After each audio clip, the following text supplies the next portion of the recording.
Hello, everyone. Welcome in. Thank you so much for being here today. Welcome. Love to take a moment to use the chat. We'd love to know where you're coming in from, how long you've been in the fitness industry. Are you a personal trainer, group fitness instructor? We'd love to know. I'll go ahead and kick things off. Hi, everyone. Welcome to the Ensure Fitness Group webinar series. I'm Shannon with IFG, and I'm excited to be your co-host today.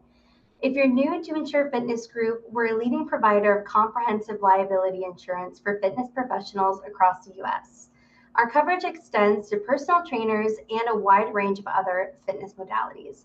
But we don't stop at insurance. We also offer exclusive member benefits like discounts, continuing education opportunities, and more, all available through our member portal. To explore everything we offer, visit insurefitness.com. Just a couple quick housekeeping tips. Just a reminder that today's webinar is 60 minutes and it is being recorded. The recording will be emailed to everyone by the end of the week. We also encourage you to ask questions, so feel free to use the chat or the question and answer feature, and we will be monitoring both throughout. We'll also reserve the last 10 minutes for a Q&A session. Now let's jump in. The topic of today's webinar is Recipe for Success and Fulfillment in the Fitness Industry. Please help me welcome today's host, Ellen DeWord, joining us from Eugene, Oregon. Ellen is a true leader in the fitness industry with over 25 years of experience in group fitness. She's the 2024 and 2025 IDEA Fitness Group Instructor of the Year Award nominee and the creator of the Warrior formats, powerful license-free programs that are now being taught in 14 countries around the world. Through her company, Ellen empowers group fitness instructors with fresh, fun, and smart programming designed to inspire both the teacher and the class. She's also the host of the Confessions of a Group X Instructor podcast and a proud Legacy Lululemon ambassador. We're also excited to have Ellen here with us today to share energy, experience, and insights with all of you. Please welcome Ellen, and thank you for tuning into the IFG webinar series. Oh my gosh, thank you so much for that introduction. And I just want to start with my gratitude too. Thank you, Shannon, for having me. I have been loving Ensure Fitness Group for many, many years now, even predating the relationship that I officially had with them when I launched my program. So thank you to IFG, and thank you, Shannon, and thank you guys for coming on to this webinar. I'm going to go ahead and dive right in to my presentation. Starting with, bear with me, please.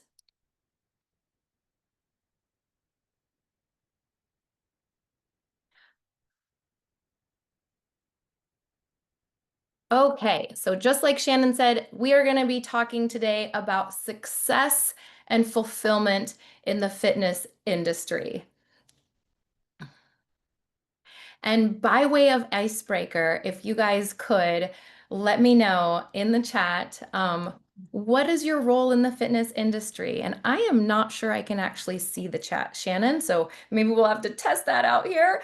I was hoping to get a feel for who does what in the fitness industry. Do we have personal trainers on? Do we have Group X instructors on? I also wanted to know if you, oh, the chat, there it is. It wasn't giving me. Hey, from Texas. Hi.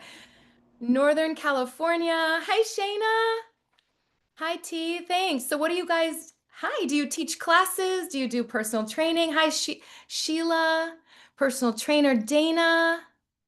Jazzercise, former Jazzercise instructor. I saw Maryland. Recently received Pilates certification. Congratulations. All right. Let me keep reading. Okay, and Pennsylvania's in the house. Let's see. What do you prefer by way of icebreaker, wine or beer? Hey, JT. NASM PT exam, also got certified in Bali X and Zumba. Robert, a CPT and affiliate marketer. Alyssa prefers wine. T prefers wine. Samara, am I saying that right? Prefers wine. Buffalo, New York, personal trainer. Hi, Kayleen. Am I saying that right? And a nutrition coach working with menopause, women with all stages of menopause. Sheila, sober. Yes. Dana, champagne. Okay, next question. Would you prefer, I like water these days. That's a good one. I was expecting some of that very response, you guys, given this group. What about would you rather vacation in Hawaii or Vegas? Hawaii or Vegas? Hawaii, Hawaii, Hawaii. Camping in the woods, LOL. Hawaii, for sure. Hawaii, Hawaii, but never been. Vegas, Court, okay. Another Vegas, Robert. All right. Thanks, you guys, for kind of helping break the ice. Let's go ahead and dive into the heart of this webinar. Shannon already introduced me.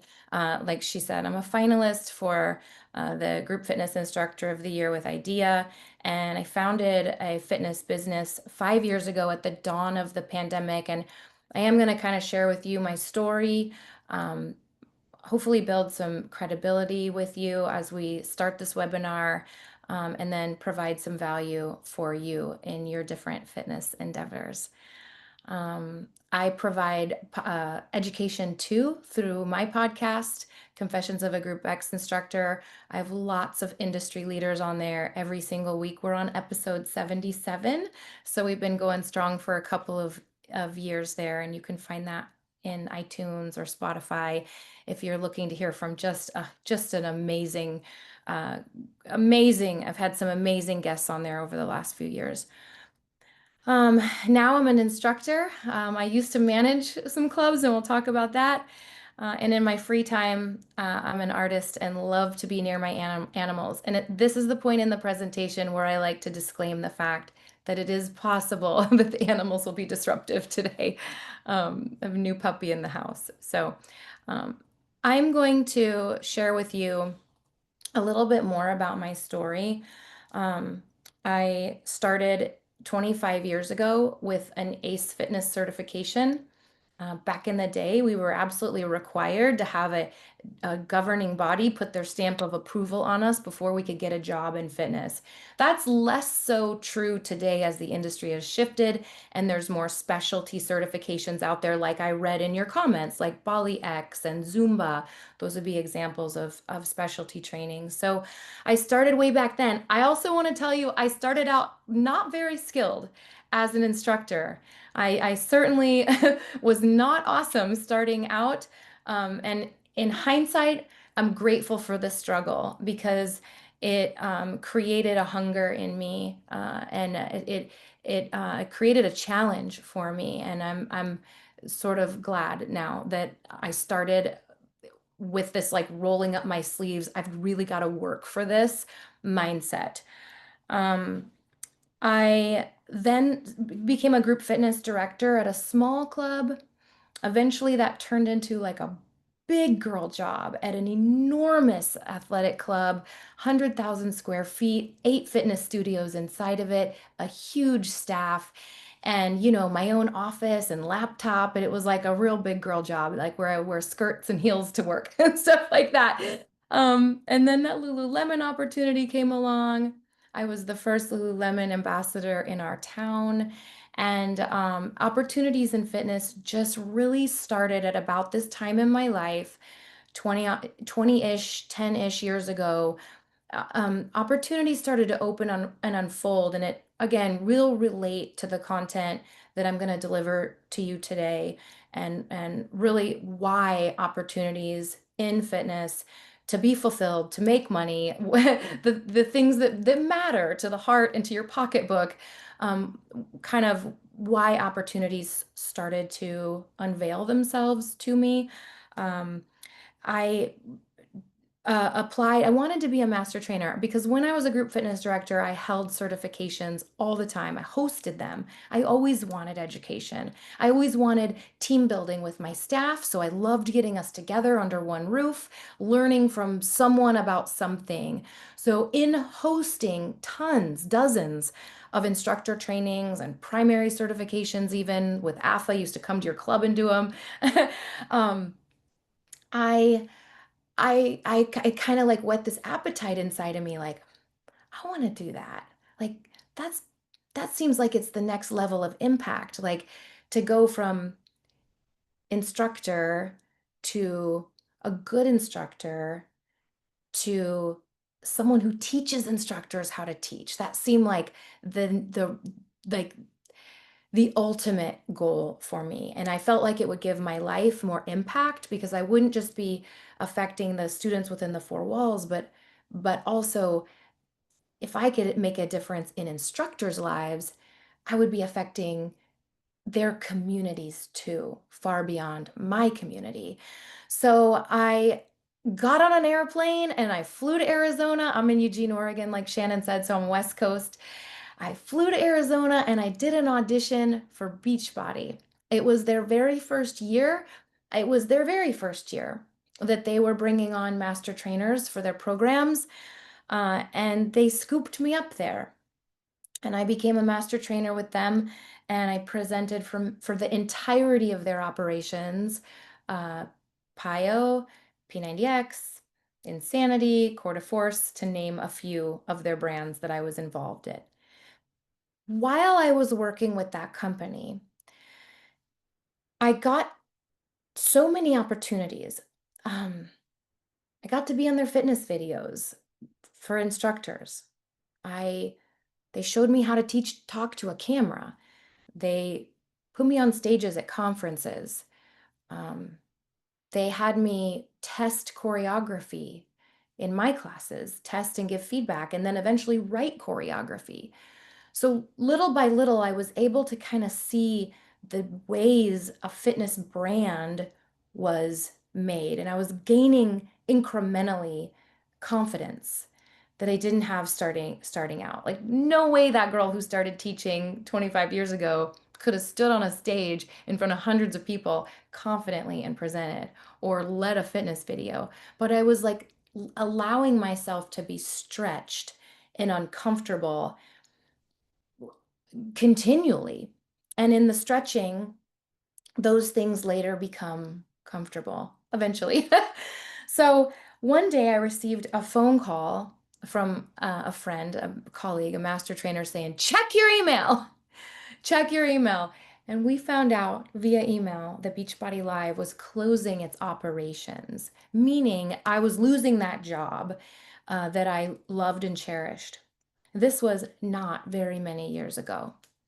It was October of 2019. And the only reason that date might be a little bit significant to you all is because that's really like just a few months before the global pandemic affected each and every one of our lives so much if you were in the industry at that time. Some of you might have come on since then, but um, so I was actually pretty devastated, but I decided to eventually decided to pull myself up, shake it off, and I decided to create my own format. And this is also going to tie in to my content, my sort of pillars I have to talk to you about today is an attitude that I decided to adopt at this point in my life. It was a why not me attitude. Like, why not me? Why can't I do this? And I decided to create a format. So that format launched in January of 2020. So 3 months before the entire world shut down, I opened a fitness business. And I'm really, really happy to share today that our formats are being taught in 14 countries, and that we have 6 of them. And this is not a shameless plug for my formats at all, but I do, by way of trying to establish some credibility, I'm going to show you a quick little video just to give you a sense of who I am in the industry and what we've built together in the last 5 years now. So this is a little look at our programs.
Okay.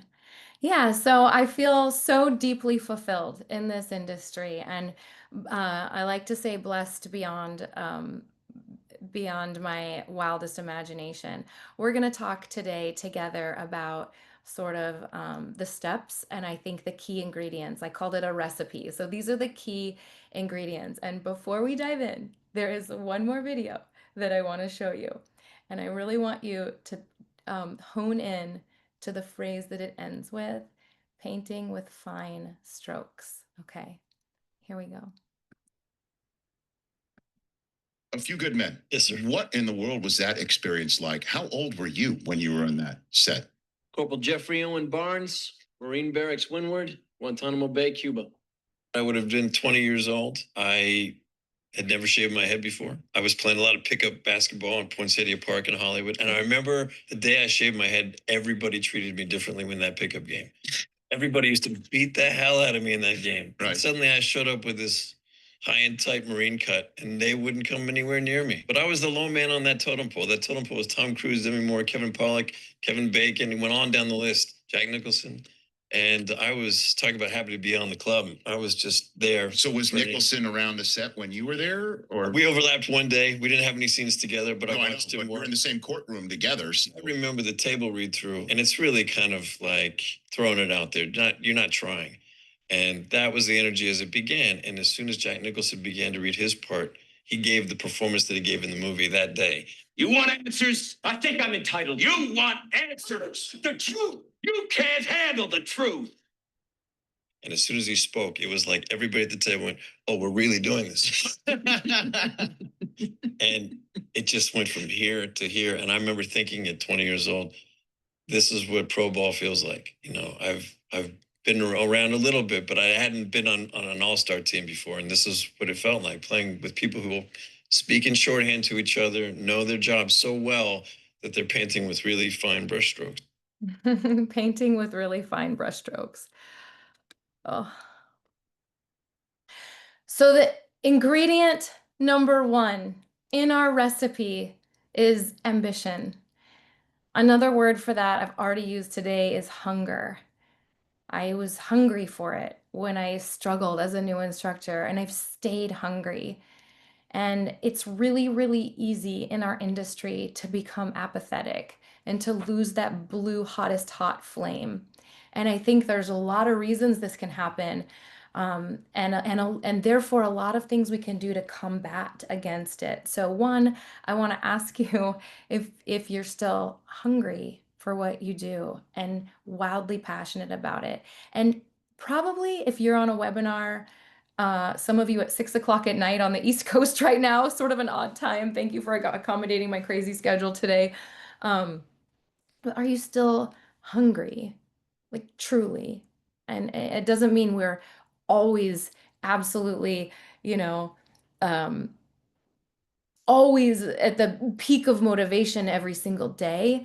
But in general, are you still in love with what you're doing in the industry? And if not, what what kinds of things could you do to restoke that flame? I'll just throw it out there. Like one thing is doing what you're doing right now, like being in front of different voices, learning from different people, cultivating and protecting who your influences are, you know, who's in your ear, who's in your feed on social media, what you're consuming. Those things really help keep our appetite strong. Going to conferences, podcasts, all those things. Picking up a new format if you're a group fitness instructor and you've been teaching the same thing forever and it just you're no longer excited about it, trying something new. So Keeping the hunger alive. That is pillar number one. This next slide is not the next pillar, but it relates to an ambitious fitness professional. There are sort of, if we assume first and foremost, before I click to the next slide, if we assume that we love and care for people, like that our heart is there, that we share that pulse, that is our collective heartbeat. You listening and me, the panelists today, that we share that pulse, that we love people and we're making authentic, meaningful connections with them in class. Okay, so I'm assuming that is a given. So these next four things, I want to just kind of like dust off it maybe in your mind today. It's the four things that I think make a really big impact on how we're perceived, on us having optimal confidence levels, and creating the best possible first impressions with potential clients or class goers. It is the way we look, the way we move, the energy we have and bring, and the way we speak. And I want to break down those four very quickly. The way we look, I am not talking about eye color, hair color, skin color, your shape, your size. I'm not talking about any of that. I'm just saying, when I say the way you look fits into this piece, this ambition and creating first impressions and confidence, and it's are you still making sure you're putting your best foot forward? Clean hair, you picked your outfit out, you have an out, you know what you're gonna wear, and that it looks good on you. There's ways that I can dress that look better than other ways that I can dress. So am I putting together outfits that are the best representation of how I want to look? Um, um, Makeup, whether you wear makeup or don't wear makeup, doesn't matter. But if you do wear makeup, is it purposeful? Sometimes I put lipstick on if I'm going to be on a stage or teaching to a lot of people so they can see my smile from the back row more. Just being intentional about the way we look. Again, doesn't mean a certain size, doesn't mean a certain shape. It's for you. Are you showing up looking your very best? That affects your confidence. The other thing is the way you move. And similarly, I'm going to disclaim this. It doesn't mean you can have the best tuck jump in the room or the best crow pose, or it doesn't mean when I say that moving optimally for you is so important, it doesn't mean that you have to be the fittest person in the room. It doesn't mean that you have to do every single move intensely without modifying. It just means that with what you can do, that you're moving with sharp, clean lines and a full range of motion.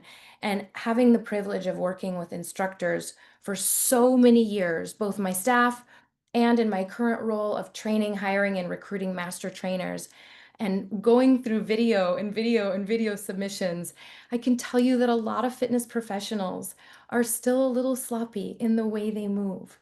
And what I mean by that really specifically is it's often in their hands and in their arms, their upper body. It's often in their upper body, just a lack of intentionality, deciding like if the hands are going to be in blades during a high knee run or during a stance jack, or if they're going to be in fists during a jumping jack, or whatever are they going, just there's intention about the upper body, specifically the arms and the hands. It makes such a huge difference in how you're perceived.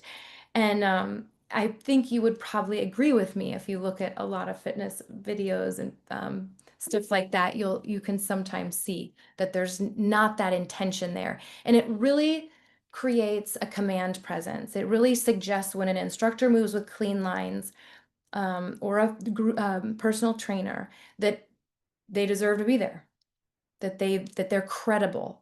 It has a lot to do with your credibility and how you come across. Finally, your energy.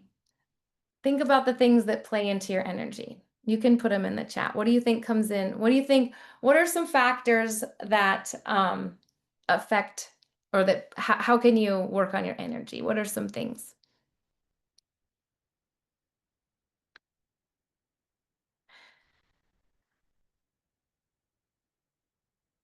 Your health. Absolutely. Taking care of your own health. Yes. Yes, getting enough sleep. Posture and facial expressions. Absolutely. Smiling. Your physical and mental health. Your stamina. Positive self-talk. The being prepared. Sense of humor. Totally. That's a good one. You guys have thrown out a couple that I didn't have on my list. I love it so much. Your energy. Yes. And some of these things are out of our control in the way we look. Our eye color, for example, some of these things are out of our control. The way we move, some of these things are a little out of our control. Even in our energy, some things are out of our control. Like maybe we're going through a divorce or a health issue. So some things that relate to our energy, we also can't control. But what we can control, we must. And those are things like you guys mentioned. In fact, like I said, you mentioned a couple that I hadn't even thought of before, like the sense of humor is a great one. Controlling our stress. Yeah, thank you, Court. Yeah. So, showing up with your optimal energy level. And you might do that differently than I do. I know some people like to do like car hype in their car, play playlists on their way to the gym and drink their pre-workout and have a little hype party in the car. And that's how they bring their energy to class. And I'm like the opposite. I am very quiet before I teach. And I actually tend to sit in my car quietly for like 5 minutes before I even enter the gym, just to kind of summon my joy, to summon my gratitude, to collect my energy, to leave my crap, for lack of a better word, in the car, and to go in with my best energy. Thank you for weighing in on that.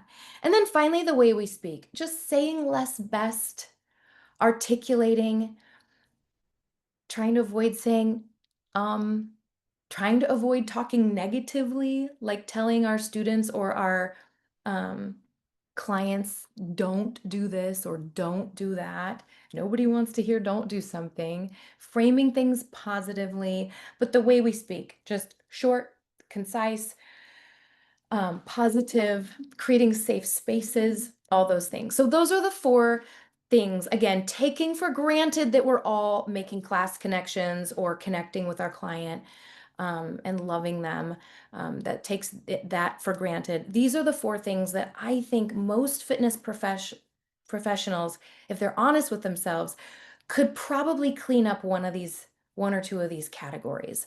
Okay, so back to our pillars. Pillar number 1 was ambition, staying hungry. Let's talk about pillar number 2, which is connection. And I'm not talking about connection with our students or our client. Again, I'm actually assuming that we're all doing that. I'm assuming that's happening. I'm talking about industry connection. I had a mentor once tell me, she's told me this more than once, never burn a bridge. Like, keep your name clean. She used to say, your reputation is your calling card, and it knocks on doors before you get there. She was big on protecting reputation, not gossiping, just staying away from gossip. And I was so grateful for her mentorship. I really feel like it helped protect me and preserve me and propel me forward. But she used to say, never burn a bridge. Never burn a bridge. If you quit a job, leave on good terms, whatever. You can extrapolate never burn a bridge into like every situation that you are in. And I want to just take that one step further and say, not only protect yourself, don't burn a bridge, but actually try to build bridges in the fitness industry. So you sort of cross-pollinate and get to know other leaders, other colleagues that do the same thing that you do, whether it's teach or train clients, building bridges, because you cannot believe who in your life will actually open the next door. And that's something part of the reason I gave you that long intro about myself and starting with this gym and then ending up with a big gym and then ending up with the Beachbody job that became a bigger job and then owning my own company. Part of the reason I went through the time to talk to you about sort of that progression through my career is because each one of those steps would not have happened if someone wouldn't have helped connect me to something. Like all of those opportunities happened because of a connection I had. And the crazy thing is, none of them would have been predictable to me. None of them. So, for example, I wouldn't be here today with the company I have, this successful fitness brand, loving, living and loving my best life, if I hadn't had the experience with Beachbody. Beachbody basically gave me the education and the operations of a fitness brand. So had I not had that job, I couldn't be here where I am today. And I wouldn't have had those opportunities. I wouldn't have even had that opportunity had it not been for some connections I had. But this was a really profound one. This one. When I went to audition for the master trainer role in Arizona, the woman who was in charge of accepting the people, and it was really stressful. It was like, basically, it felt like auditioning for American Idol. We had to perform like a Beachbody format. We had to introduce ourselves like they were kind of literally judging us and keeping score and tallying it up at the end, and then deciding like who makes it through to the next round. It was like total American Idol. In fact, there was like a table in the back of the room with the tablecloth and 3 judges. It was like very stressful. But anyway, the main person who was in charge of training and recruiting talent that day, she knew who I was because of another connection I had made. She knew who I was because my reputation preceded me. And and the person who connected us, I had no idea that person would ever be. I had no idea. I was just trying to bank goodwill in the industry, bank goodwill, never thinking, I never thought it would be fortuitous in my life that I spent time trying to connect with this other person. But had I not done that, I would not have what I have today. So taking the time to network with it, and even if it's like outside of your scope, if you're a personal trainer, like maybe someone in a different realm of our big, huge, beautiful industry. A great place to do that is conferences. I don't know if you guys do conferences. The IDEA World Convention is coming up in like a month. But that's a great place to network online. I mean, Instagram is a great place, honestly, to network for free from your home. So connection is huge. You can't do it again. And I mean, you can't do it alone is what I mean. Your next pillar, we're getting there, team, we're getting there, is, are you ready? Humility. I think it's like an important tenet. It's a big pillar. I think there's a lot of ego. I sure know I have one in our industry. And oh, you're going to Idea World. Oh my gosh. Well, I will be there. I'm leading 3 sessions. I would love to meet you. See, connection. I'd love to meet you. I'll be there. So, okay. So humility. Like I said, I have a big ego. I think a lot of leaders and strong people do, and competent people. So just remembering like where we came from and having gratitude really helps with humility. And the reason I put it on this like list of pillars for success and fulfillment is because I don't think you can be fulfilled and without it, and really truly successful without it. If we lack humility, we literally lack the ability to grow. We think we know it all. We think we've arrived. We think we're the best. And so we can't grow. It literally stunts and stifles our growth, and it's unattractive, whereas humility is really attractive. So sometimes I tell a funny story right here. I was trying to decide if I should. I'm going to. I'm going to, even though I can't see your faces. We film these beautiful fitness videos. you saw an example earlier, but we film these beautiful fitness videos for our instructors at a studio, not the one, you didn't see that actually, but at a studio in town. It's actually outside of town. It's a studio right outside of city limits. I already don't live in a big, huge city to begin with. So the outside of city limits means it's a very small town. And there's like, because it's out of city limits, there's no running water. So because there's no running water, there's no toilet. So we have this big fancy, like I have this company and we're in 14 countries, but you know what? We still have to use the outhouse every time we film a fitness video. And I'm kind of glad. It's not that I love to use the outhouse, but it is actually a reminder to me, like, stay humble, girl. Stay humble, girl. So, that's my funny story about humility, is that we have to use the outhouse every month that we film these stunningly beautiful fitness videos. And let's see what time it is. We're doing great. This is really my last pillar, is authenticity. And I know there's like a little bit of overlap, just a tiny bit with some of these, but authenticity, like being who you really, really, really are, oddities, foibles, weirdness, like we're all a little bit weird. I mean, everyone's a little bit unusual, which is the beauty of it. The things about you that are different are really what makes you great. The things about you that are different are really what makes you stand out.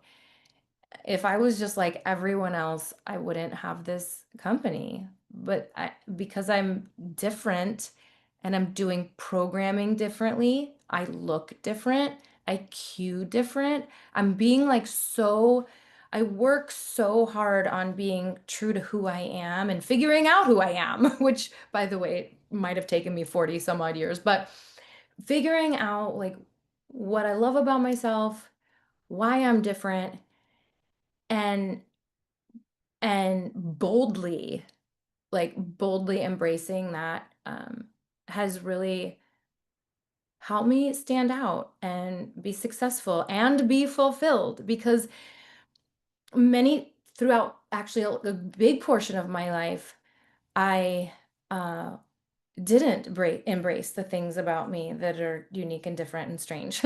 And and I wanted to be liked by everybody.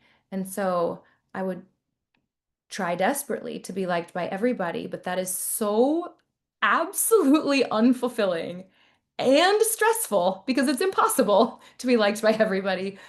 So I found so much peace and comfort uh, in just being me and being really, really, really okay with people not liking who that is.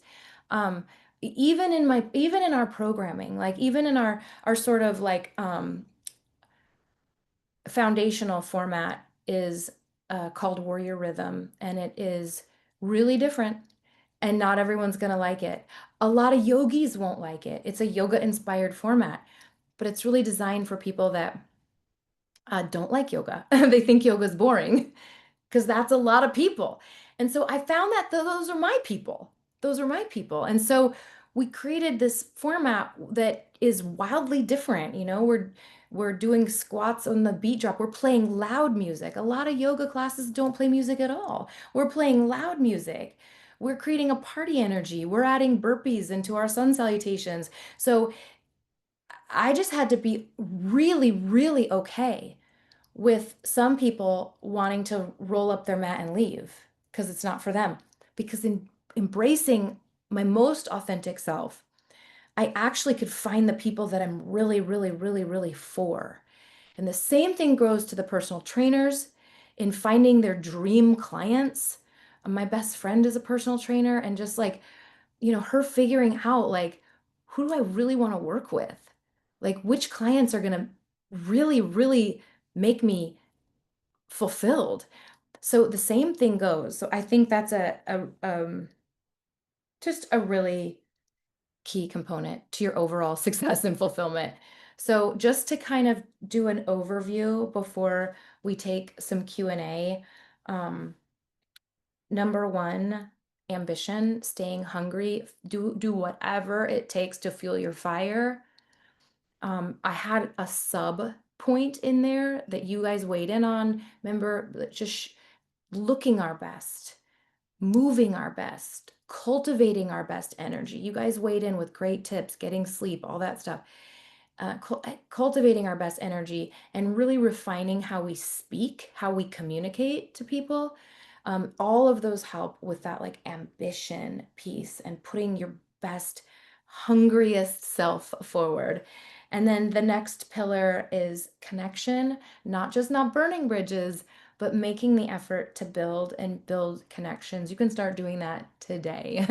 And then staying humble so that you're allowing yourself room to grow because you don't think you have it all down perfectly. And staying your most authentic self. So those are my tips for you. I hope you found this valuable. And I did want to take some time for some Q&A if you have any questions. Awesome. Hi, Ellen. Thank you so much. That was awesome. Thank you. Yeah, so we can proceed with the question and answer. If anyone has a question for Ellen, feel free to use the chat or the question and answer feature.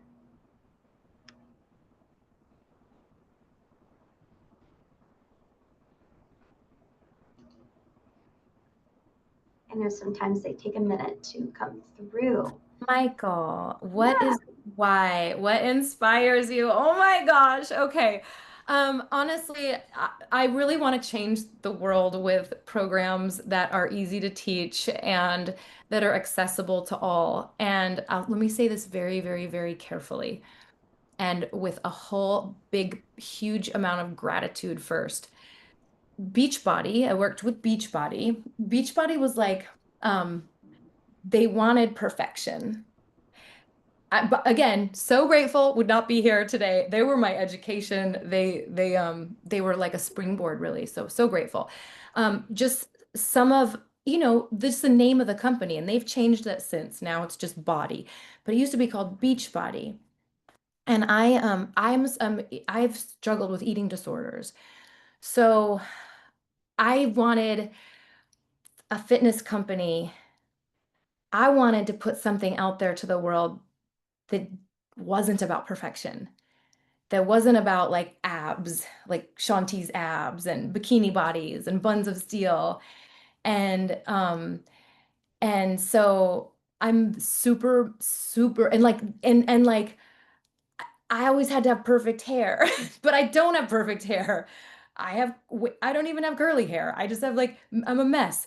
So I wanted to create a space for fitness where people could really show up like who they are, and and plus size gals. And I mean, we have people in our master trainers and in our videos that are all different shapes and sizes. And so that's really like really my heartbeat is really about like inclusive, come as you are, come messy, come bad. Like we have our certification has like a low barrier to entry because like remember what I told you guys? I wasn't good when I started teaching. But I had to start. So creating a format, I know Zumba is like this too. There's like a low barrier to entry. You don't have to pass a big exam or submit a video. It's just come in, start teaching. So, yeah, I still teach. And oh my gosh, I used to use the Beachbody videos too, Alyssa. Well, you can find me on there. I'm actually in the body portal on under P90X and Pio. They let me do a few of those. Dana had to run. Thank you. Okay, hang on a second. I still teach. I also teach virtually if anyone's ever interested in working out with me. I do teach. I just taught. That's actually usually when I do a webinar, I put a nice shirt on, but I just taught a class. That's why we have this weird time. We did have a question from Samara. She said, yeah, I since was I'm looking. recently certified in mat Pilates, I find it hard to get hired in a Pilates studio. How do I go about getting hired? Since I'm recently certified in mat Pilates, oh my goodness, we would hire you here, that's for sure. We w- in in the clubs I work in, which are not Pilates studios, they're gyms. They're one of them's a very high-end athletic club. The other one's a YMCA. They have mat Pilates. The nice thing about mat is that you don't need, the reformer or the Cadillac. It doesn't have to be in a Pilates studio. And honestly, Pilates is like a huge rage right now. It's very, very, very popular right now. So I think you should branch into gyms. And I would just call if you haven't worked in a gym before, maybe you have. I would call and ask if they're interested in seeing a demo. And that's how when I was hiring people, I like to see like 20 minutes of a class. But Pilates is like really popular right now. Okay. Oh, Sheila was weighing in too. Absolutely. Sheila was chiming in on that for Samara.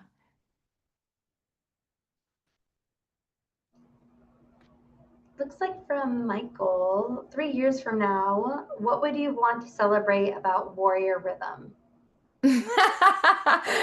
I would love to celebrate having 1,000 instructors 3 years from now. Michael, you've got to follow up with me in 3 years to see if we can make that happen.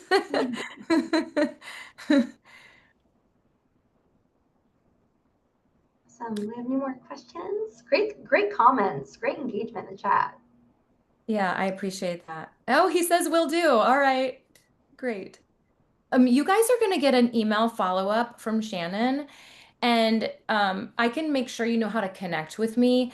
We're also going to be giving you guys a little, in case you are interested in any of my programs, we're going to give you guys a discount on instructor training. Sometimes free workshops in a park, a winery. Yes.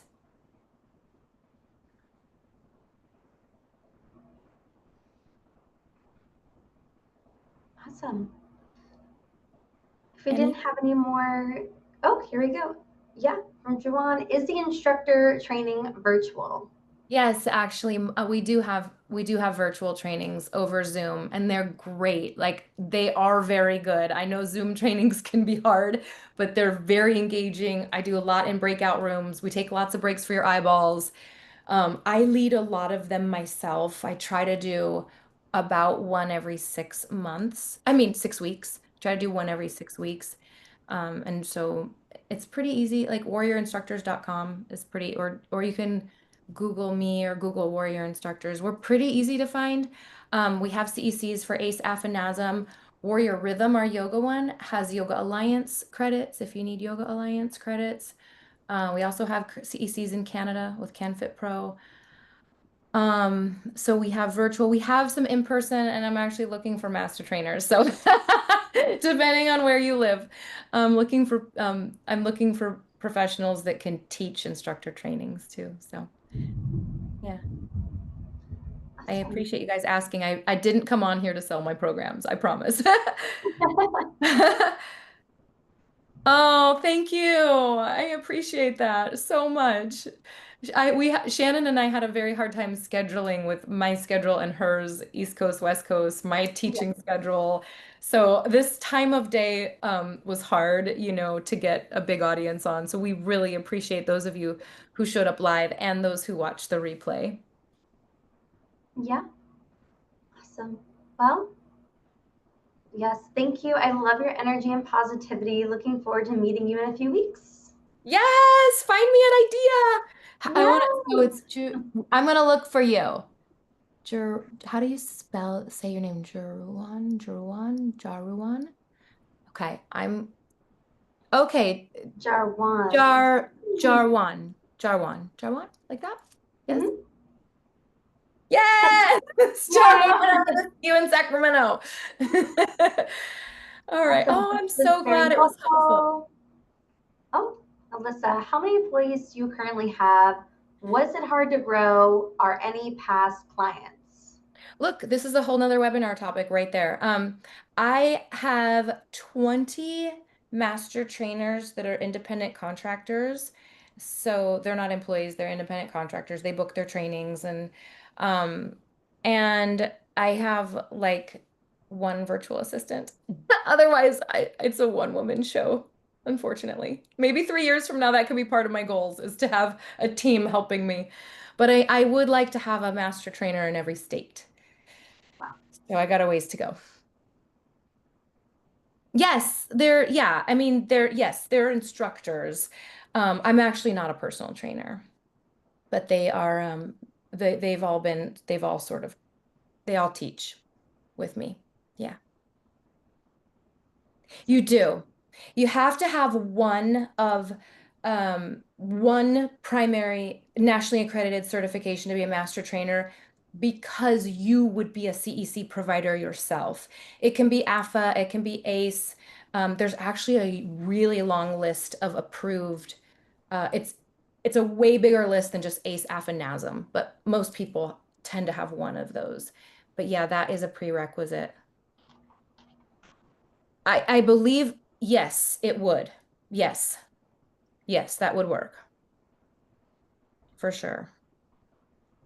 Sheila, yeah. I love that you guys came with questions. That's right, Michael.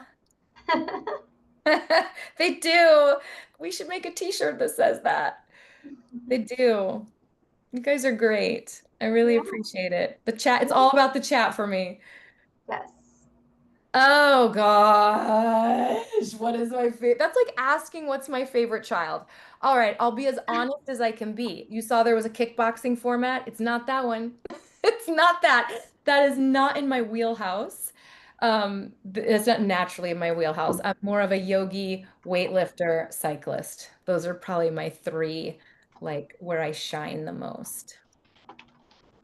Okay, Sheila. Awesome. Yeah. Well, we can begin to wrap up the webinar if we don't have any more questions or comments.